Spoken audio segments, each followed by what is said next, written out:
So in this note sheet, we are going to be taking a look at relations and functions. So what happens is, relations is a really big category. Relations can be lots of different things. Functions are a bit more specific. There's certain rules that apply to functions that don't apply to all relations. And so what we're going to be doing today is determining whether it's a relation, we're going to be determining whether a relation is a function. So does that relation follow those rules? If you're wondering where the relation is, a relation is just a group of ordered pairs. So far in this unit, we've worked with ordered pairs written as just written out. We've seen them in a table, we've seen them in a graph, and today we're going to be seeing relation maps, which aren't necessarily like a map of Virginia or of the United States. It's more like a math map, and you'll see them pretty soon here. So relations are just a group of ordered pairs, and again, they can give you a relation in the form of a list, a table, a graph, or a map. Now, functions are just a little bit different in the sense that there's a special rule that applies to them that doesn't apply to all relations. So a function, and that's what we've been working with this whole unit. We've been doing linear functions. A function is a relation where every input only has one output value. So what that means is, I'm going to straighten this out a little bit, each x value only has one y value. And so that's how we know if something's a function or not. You know, it's in a couple weeks it's going to be Valentine's Day. If you want to think of it as, x can only date one person, then that's how you think about it. X can't date two different y's. That's not polite, for starters, but two, it's just not how it works in math. Okay? And so what we're going to be doing for the rest of this note sheet is we're going to be taking a look at some tables, some lists, some graphs, some maps, and I'm going to be giving you the test for it, to test and see if it's a function. But remember, if we always just remember this idea, each x value can only have one y value. That's it. And so for each test, there's going to be kind of a question that you can ask yourself. So let's look at tables. How can we test tables? So for tables, you're going to look at the x value, and you're going to ask yourself, do any of these numbers repeat? If they repeat, that's a bad thing. That means you have x trying to repeat itself, trying to date or trying to be with two different y's, and that can't happen. So let's look at that first table. Do you think it's a function? Well, let's help you out. Let's take a look at that x column. Do you see any numbers that repeat? I see -2 and -2. So when we ask ourselves, is that a function? The answer is going to be no. And the answer is no because you have -2 that repeats itself, and there's different y values for them. So it's not a function because we have an x value that repeats. Okay, so again, we see that -2 twice. We can't have that if we're talking about a function. So because that -2 repeats, this is not a function. What about this table over here? Is it a function? If you said yes, then you are correct. Again, we're going to look at that x column. We're going to highlight that x column. I see -3, -1, 0, 2, and 3. All of those numbers are different.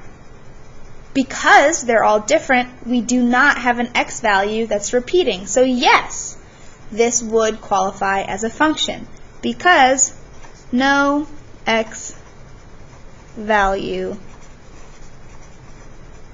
repeats. So that's the difference. Okay? If an x value repeats, if you see it twice, not a function. If it doesn't repeat and they're all different, it's a function. It's okay. And so that's how you can test a table. In the next test, we're going to be looking at a list of ordered pairs, which is really, really similar. So again, when we're looking at a list of ordered pairs, we're going to look at the x values, and that's the first number in the ordered pair. We're going to ask ourselves, do any of these numbers repeat? So let me ask you, is this first example a function? Is it a function? Your answer should be no. Now that I said no, do you know why it's not a function? If we look at those x values, I see -3, I see 5, -3 again, and 8. Again, look at here. That -3 repeats itself, and it has different partners. Remember, we can't date two people at the same time. -3 can't be with 2 and 5. That's not how functions work. So this is not a function, again, because an x value repeats, and again in parentheses, that -3, we see that twice, and that is no good. We don't want to see that. What about this example? Is this a function? My hope is that you answered yes. If you don't know why, take a look at those x values. I see -8, I see 3, I see -6, and I see 2. These are all 4 different numbers. Because they're all different, we have nothing that's repeating. So that's why yes, it's still a function.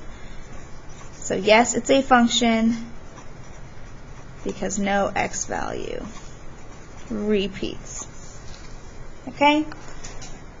So that's how we can test tables and lists. We look at those x values really heavily and we see if there's anything that repeats itself.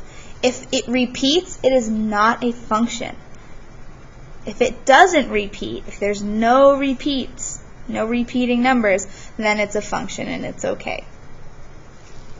On the back, we're going to look at maps and graphs, and they're just slightly different. So on the back here, I gave you 2 relation maps. And so relation maps, basically, they're really similar to a table. They give you an input or an x column and an output.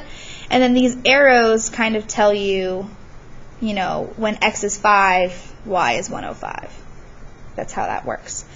And so when we're testing relation maps, we check that input column or that x column, and we look and see, is there a number that goes to 2 different places? Because let me ask you this. Can you go to Spanish class and science class at the same time? You can't. You can't go to 2 places at once. That's impossible. So just like this, it's not a function if we see a number get split to 2 different places. So let's look at that first relation map. Again, input is x, output is y. Do we have a number that's going to 2 different places? We do. Look at 2. It's trying to go to 21 and to 25. That's no good. That is not a function. You can't go to 2 places at once. So it's not a function because 2 is going to 2 places. And I know that's a lot of different 2's. I'm sorry I didn't come up with this picture, but the idea is the same. That 2 is trying to go to 21 and 25. You can't do that if you're a function, okay? You can't go on a date with 21 and 25 at the same time. That would just be awkward and uncomfortable. But let's look at this other example. Again, we have our x and our y, our input and output. Is this a function? The answer is yes. And some of you might be a little bit confused because of the situation that's happening over here. We have 15 going to 105 and we have 5 going to 105. That is okay.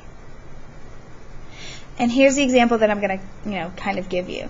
Over here, I talked about, you can't go to Spanish and science class at the same time. But you and your friend can both go to Spanish class. Do you see how there's a difference? Two can't go to two different places, but two numbers can go to the same place. So even though you kind of see something that looks like that, that's okay. That's still a function. So yes, it's a function because all the x values go to only one place. Okay, each of these x values only has one arrow coming out of it. It's only going to one spot. Again, it's okay that 105 has two arrows coming to it. That's okay, because that's a y value. We're not worried about those. We're really only focusing on those x values, those inputs. So far we are 3 for 4. We only have graphs left to look at. And so for graphs, there's actually a legitimate name for the test that we use to see if graphs are functions or not. And it's called the vertical line test. What you do is you draw yourself a vertical line.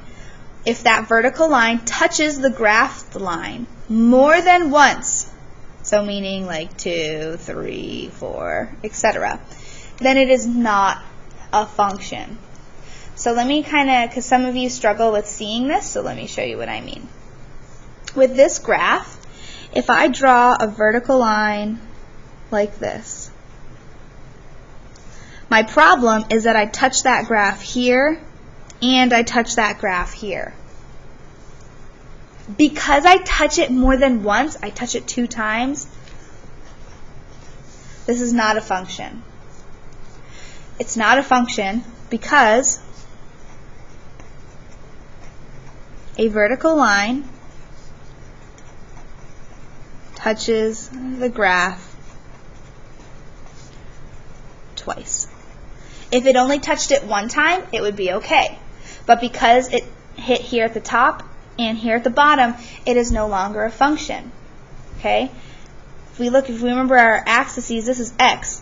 So when x is -2, it's trying to be up here and down here. And we can't have that when it's a function. So that's why this vertical line test is the one that we use. If you look at the second graph, this isn't a straight line, it's kind of the little whoop. But if we draw a vertical line down it, we only touch it one time. And we could do that anywhere. I mean, I could even draw a vertical line down here. I would still only touch it once. So that's why this one, yes, it is a function. And because a vertical line touches the graph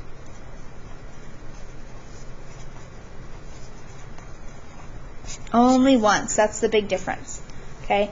Any vertical line that you draw, whether it be here or here or here or here or here or here, it's only ever going to touch that line one time. So that makes it a function. That's okay. But up here, if we draw a line here, it touches 1, 2. We draw one here, 1, 2. We draw one here, 1, 2. Even over here, you might say, but if I draw it here, it would only touch once. It doesn't matter, because if you drew it somewhere else, it would touch twice. So that completely makes this not a function. If you're having any trouble with this, or if there's something that you don't understand, hopefully you can get those questions answered in class. See me after school. You all know the drill. You do have a homework assignment on this, so that's a really good resource for you to use to practice this skill.